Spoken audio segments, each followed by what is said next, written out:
Assalamualaikum warahmatullahi wabarakatuh. Kami dari kelompok 5 akan mempresentasikan hasil dari kerja kelompok kami. Kelompok kami terdiri dari Risa Dewi Ambarwati NPM 1901010101, ada Priska Nuraida 1901010005, ada Aisyah Nur Zinawati 1901010019, ada Osi Fajar Aditya 1901010032, Tri Indah Nugraheni 1901010039, dan Rosa Tatiana 1901010051. Yang pertama, penilaian nilai. Penalaran moral adalah tentang penilaian nilai moral. Penilaian nilai moral menggunakan kata seperti baik, buruk, benar, salah, seharusnya, harus, pantas, dibenarkan, adil, dan sebagainya. Penilaian nilai dibagi menjadi 4. Yang pertama, moral versus non-moral. Arti pertama moral dapat digunakan sebagai kebalikan dari non-moral. Misalnya, Karlov beratnya lebih dari 200 pon. Kalimat tersebut merupakan klaim non-moral, artinya tidak ada hubungannya dengan moralitas. Tetapi jika Karlov adalah orang jahat, kalimat tersebut merupakan kalimat yang berkaitan dengan moralitas. Arti kedua moral bukan kebalikan dari non-moral, tetapi tidak bermoral. Misalnya, menendang kucing itu perbuatan yang tidak bermoral. Tetapi jika merawat kucing, perbuatan itu akan menjadi perbuatan yang bermoral. Dalam pengertian ini, moral digunakan untuk pengertian yang baik, benar, pantas, dan sebagainya. Untuk jenis yang kedua yaitu dua prinsip penalaran moral. Prinsip yang pertama ini disebut dengan prinsip konsistensi. Misalnya, Moore memberikan dua siswa nilai yang sama, meskipun pada faktanya satu siswa jauh lebih baik dari yang lainnya. Karena itu, Moore telah melanggar prinsip. Untuk prinsip yang kedua ini disebut dengan prinsip prosedural daripada logis. Prinsip ini memungkinkan kita menghindari keharusan menjawab pertanyaan ini secara abstrak. Misalnya, jika Carlo memperlakukan pelanggan kulit hitam dan pelanggan kulit putih secara berbeda. Penilaian nilai yang ketiga yaitu prinsip moral. Prinsip moral adalah penilaian nilai yang bersifat umum. Artinya, prinsip moral mengacu pada apa yang harus dilakukan, seperti benar, pantas, atau lainnya. Misalnya, mencuri itu salah. Hal tersebut merupakan prinsip moral. Jika Billy salah mencuri, hal tersebut merupakan penilaian moral tertentu yang bukan prinsip moral. Yang keempat yaitu memperoleh penilaian nilai moral spesifik. Dari sudut pandang logika, ada sesuatu yang membingungkan tentang menurunkan penilaian nilai moral tertentu dari premis yang bukan penilaian nilai. Misalnya, pertimbangkan argumen ini. 1. Ayah Elito bergantung pada Elito. Oleh karena itu, Elito harus menjaganya. Secara logis, argumen ini seperti tidak merupakan jenis argumen dasar penalaran moral yang membingungkan. Karena premis ayah Elito bergantung pada Elito bukanlah penilaian nilai. Sedangkan kesimpulannya adalah Elito harus menjaganya. Secara logis, kita dapat beralih dari premis adalah ke kesimpulan harus. Bagaimana kata harus itu masuk ke sana? Jawabannya adalah kesimpulan argumen ini secara logis mengikuti premis yang dinyatakan. Berikut ini argumen beserta kesimpulannya, yaitu dengan premis ayah Elito bergantung pada Elito. Prinsip moral umum yang tidak dinyatakan adalah anak-anak dewasa harus merawat orang tua mereka yang bergantung pada mereka. Kesimpulannya adalah Elito harus menjaga ayahnya. Selanjutnya mengenai moral. Perspektif utama dalam penalaran moral biasanya terjadi dalam satu atau lebih kerangka kerja atau perspektif. Di sini kami mempertimbangkan perspektif yang sangat berpengaruh dalam pemikiran. Yang pertama, mengenai konsekuensialisme. Konsekuensialisme itu adalah pandangan bahwa konsekuensi suatu keputusan, perbuatan, atau kebijakan menentukan suatu nilai moralnya. Terdapat beberapa hal yang penting dalam konsekuensialisme, yaitu dibagi menjadi 3 teori. Yang pertama, teori utilitarianisme. yaitu mengatakan bahwa jika suatu tindakan akan menghasilkan lebih banyak kebahagiaan daripada alternatif, maka itu adalah hal yang benar untuk dilakukan. Dan jika itu akan menghasilkan lebih sedikit kebahagiaan, akan salah jika melakukannya sebagai pengganti alternatif yang akan menghasilkan lebih banyak dari kebahagiaan. Kemudian teori penting yang lainnya yaitu egoisme etis, merupakan suatu gagasan bahwa jika suatu tindakan menghasilkan lebih banyak kebahagiaan untuk diri sendiri daripada alternatifnya, maka itu adalah hal yang benar. Maksudnya adalah hal yang benar untuk dilakukan, dan jika itu menghasilkan lebih sedikit kebahagiaan untuk dirinya sendiri daripada alternatif, itu salah. Kemudian yaitu altruisme etis, yang mana merupakan mendiskon kebahagiaan dirinya sendiri sebagai nilai yang lebih rendah daripada kebahagiaan diri sendiri. Dari perspektif ini, utilitarianisme adalah jalan tengah, di mana kebahagiaan diri sendiri adalah kebahagiaan orang lain yang diperlukan sama pentingnya, yang diperlakukan sama pentingnya. Kemudian yang kedua yaitu teori tugas atau deontologisme, yang merupakan teori dari Kant. Ini terdiri dari dua jenis, yaitu jenis imperatif hipotesis dan jenis kategoris. Yang pertama jenis imperatif hipotesis, di mana teori ini memberitahu kita bahwa kita harus melakukan apa yang seharusnya tidak dilakukan atau apa yang seharusnya tidak melakukan suatu untuk mencapai hasil ini, dan itu bukanlah suatu moral yang penting. Jadi dia harus mempertimbangkan apa yang seharusnya tidak dilakukan karena hal itu tidak penting.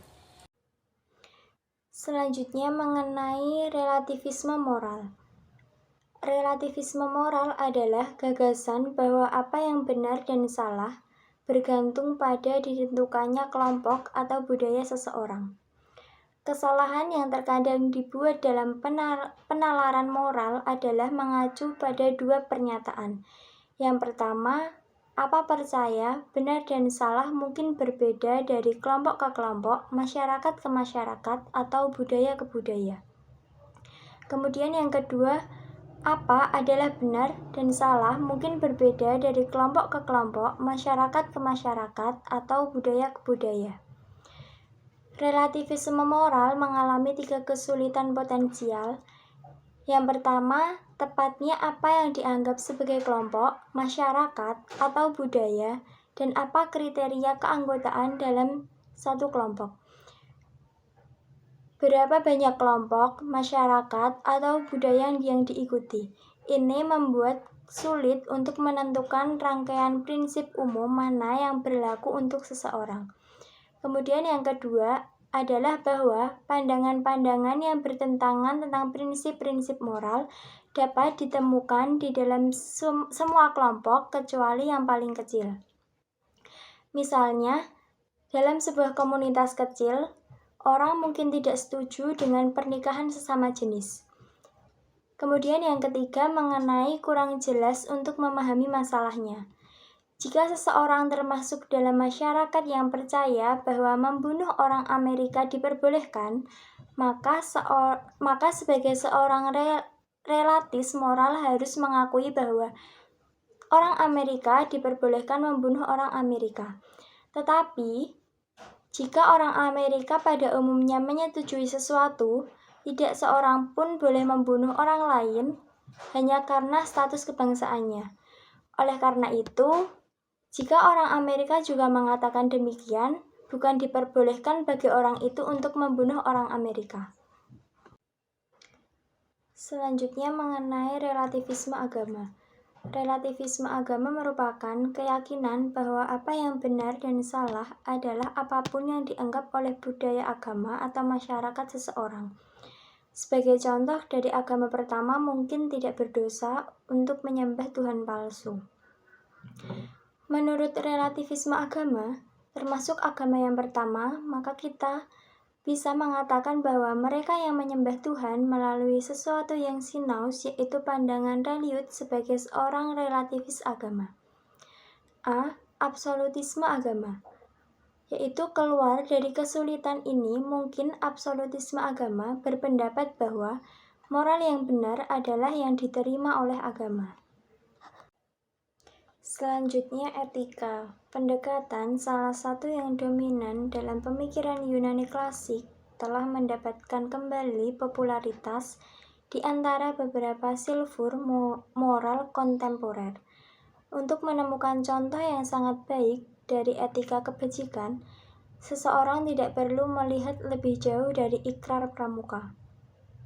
Seorang pramuka yang tidak berjanji untuk melakukan atau menahan diri dari melakukan tindakan tertentu. Sebaliknya, untuk menjadi orang yang tertentu, dia berjanji untuk dapat menjadi yang dipercaya, setia, suka membantu, ramah, sopan, baik hati, berani, dan lain-lain. Selanjutnya yaitu ada musyawarah moral. Musyawarah moral merupakan campuran perspektif, campuran pertimbangan utilitarian yang agak berbobot pada kebahagiaan seseorang, dimodifikasi oleh gagasan tentang tugas, hak, dan kewajiban, dan sering bercampur dengan pemikiran, mungkin bersalah, tentang apa yang idenya berbudi luhur, akan melakukannya dalam keadaan yang serupa. Ini juga terkadang melibatkan kesalahan penilaian, mungkin dikacaukan dengan jenis klaim lainnya. Ketidakkonsistenan dapat terjadi, argumen induktif mungkin lemah atau argumen deduktif tidak valid. Misalnya kita pernah melihat seseorang teman menyontek saat ujian. Haruskah kita melaporkannya kepada guru? Apapun kecenderungan kita mungkin bijaksana untuk mempertimbangkan sudut pandang kita, apakah kita melihat sesuatu dari perspektif utilitarian, yaitu apakah kita berasumsi bahwa melaporkan teman kita akan meningkatkan kebahagiaan secara keseluruhan, atau apakah kita percaya bahwa tugas kita untuk melaporkannya. Apa yang terjadi? Akankah orang yang berbudi luhur itu melaporkan temannya? Setiap pertanyaan ini cenderung memusatkan perhatian kita pada serangkaian pertimbangan tertentu yang paling relevan dengan cara berpikir kita. Selanjutnya ada penalaran hukum. Kita dapat membedakan secara luas antara pertanyaan tentang menafsirkan dan menerapkan hukum dalam kasus tertentu, dan pertanyaan terkait bagaimana harusnya hukum itu. Biasanya, ahli hukum dan pengacara praktik lebih tertarik pada jenis pertanyaan yang pertama dan filsuf hukum pada yang terakhir. Penalaran yang digunakan oleh ahli hukum dan pengacara dalam menerapkan hukum itu ada dua macam. Yang pertama bersifat deduktif dan juga induktif. Penalaran deduktif. Penalarannya bisa masuk akal, valid atau tidak sah, dan jika induktif dapat berkisar dari kuat hingga lemah. Penalaran deduktif tentu saja mencakup penalaran kategoris dan hipotesis. Penalaran induktif meliputi generalisasi, penalaran dengan analogi, dan penalaran tentang sebab akibat.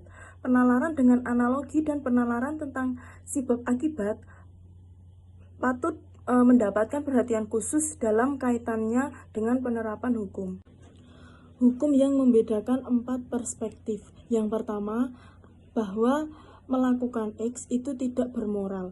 Klaim bahwa hukum harus membuat sesuatu yang tidak bermoral menjadi ilegal adalah dasar dari posisi yang dikenal sebagai moralitas hukum.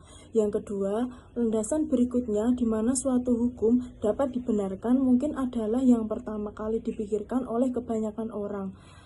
Ini sangat erat kaitannya dengan John Stuart Mill tahun 1906 sampai 1973. Ini disebut dengan prinsip kerugian.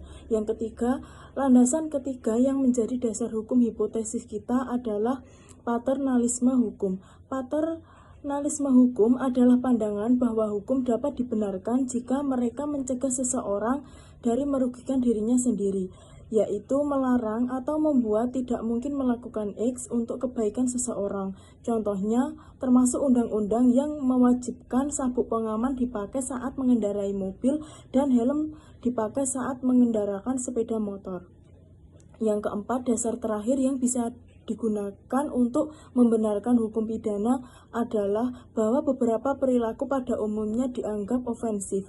Ini prinsip pelanggaran mengatakan bahwa hukum yang melarang X dapat dibenarkan jika X menyebabkan pelanggaran besar bagi orang lain. Selanjutnya, 8 prinsip estetika. Berikut adalah beberapa prinsip estetika yang paling sering mendukung atau mempengaruhi penciptaan estetik dan penilaian kritis tentang seni. Yang pertama, objek bernilai estetis jika bermakna atau mengajar kita kebenaran. Contohnya, drama tragis mengajarkan kita kebenaran tentang kondisi manusia dengan cara yang dramatis yang tidak dapat ditandingi oleh pengalaman kehidupan nyata. Yang kedua, objek bernilai estetis jika memiliki kapasitas untuk menyampaikan nilai atau kepercayaan yang penting bagi budaya atau tradisi asalnya atau yang penting bagi seniman yang membuatnya. Yang ketiga, objek bernilai estetis jika memiliki kapasitas untuk membantu membawa perubahan sosial atau politik. Yang keempat, objek bernilai estetis jika memiliki kapasitas untuk memproyeksikan menimbulkan kesenangan pada mereka yang mengalami atau menghargainya. Dan yang kelima, objek bernilai estetis jika mereka memiliki kapasitas untuk memproyeksi dukung emosi tertentu yang kita hargai, setidaknya ketika emosi itu dibawa oleh seni daripada kehidupan. Yang keenam, objek bersifat estetis berharga jika mereka memiliki kapasitas untuk menghasilkan pengalaman non-emosional khusus seperti perasaan otonomi atau penangguhan ketidakpercayaan. Yang ketujuh, objek bernilai estetis jika memiliki estetika khusus properti atau menunjukkan bentuk estetika khusus. Yang kedelapan, tidak ada argumen beralasan yang dapat menyimpulkan bahwa objek itu estetis berharga atau tidak berharga. Yang berikutnya adalah menggunakan prinsip estetika untuk menilai nilai estetika. Hal pertama yang perlu diperhatikan tentang prinsip-prinsip estetika yang baru saja kita bahas adalah bahwa ada yang cocok satu sama lain. Dengan demikian, seorang pemikir yang berakal dapat menarik lebih dari satu orang dalam mencapai suatu keputusan tentang nilai estetis suatu objek. Beberapa prinsip tersebut tidak dapat digunakan secara bersama-sama secara konsisten untuk menilai nilai estetika. Penting untuk dipahami bahwa prinsip yang sama dapat menghasilkan evaluasi positif dan negatif, tergantung pada apakah pekerjaan tersebut memenuhi atau gagal memenuhi standar yang dinyatakan dalam prinsip. Mengevaluasi kritik estetis, relevansi, dan kebenaran. Apakah ada evaluasi terhadap sebuah karya seni yang sebaik dalam menciptakan perlakuan kritis terhadap karya itu? Jawabannya adalah tidak. Karena ada dua alasan. Yang pertama adalah prinsip-prinsip seni yang dianut seseorang berfungsi sebagai kerangka konseptual yang membedakan alasan-alasan yang relevan dari yang tidak relevan. Yang kedua, alasan yang relevan tidak ada gunanya jika tidak sesuai dengan pekerjaan yang diterapkan. Contohnya di sini adalah Guernica mengeksplorasi hubungan konsep spasial 2 dan 3 dimensi. Misalkan Anda menolak prinsip 1-3 yang memahami nilai estetika dalam kaitannya dengan kapasitas karya untuk melakukan fungsi objektif, kognitif, moral, sosial, atau politik. Yang berikutnya adalah Asian secara estetis. Prinsip-prinsip estetika yang kami perkenalkan adalah yang paling umum ditemukan, baik secara langsung maupun implisit dalam diskusi tentang seni. Prinsip-prinsip estetika adalah generalisasi yang meringkas apa yang sebenarnya dari benda-benda yang diperlakukan sebagai seni yang berharga. Di sini argumentasinya adalah analogi dari kelas sampel ke populasi sasaran. Prinsip-prinsip tersebut memiliki kekuatan emosional yang memandu kita dalam memandang seni. Dimensi bahasa yang memungkinkan kata-kata yang kita gunakan melakukan sesuatu yang lebih dari menyimpan berbagai informasi. Dalam diskusi tentang seni, kata-kata yang membentuk nalar dapat memiliki kekuatan emosi yang mengarahkan perhatian kita kepada aspek-aspek tertentu dalam sebuah karya seni. Jika kritikus dapat menggambarkan aspek-aspek ini secara akurat dan persuasif, diperkirakan penonton akan fokus pada aspek-aspek ini dan mengalami respon yang disukai atau tidak disukai yang serupa dengan kritik. Prinsip-prinsip seni kemudian berfungsi sebagai panduan untuk mengidentifikasi kategori respon yang disukai atau tidak disukai yang sesuai, tetapi alasan yang termasuk dalam kategori ini adalah menghasilkan kesepakatan. Untuk belajar memberi alasan dan membentuk penilaian terhadap seni, berlatihlah untuk menggunakan prinsip-prinsip ini saat Anda melihat, mendengarkan, atau membaca pertimbangan aspek lukisan, pertunjukan musik, puisi, atau karya lain yang dapat diarahkan oleh setiap prinsip untuk Anda renungkan. Sekian dari kelompok kami, bila ada kesalahan mohon dimaafkan. Wassalamualaikum warahmatullahi wabarakatuh.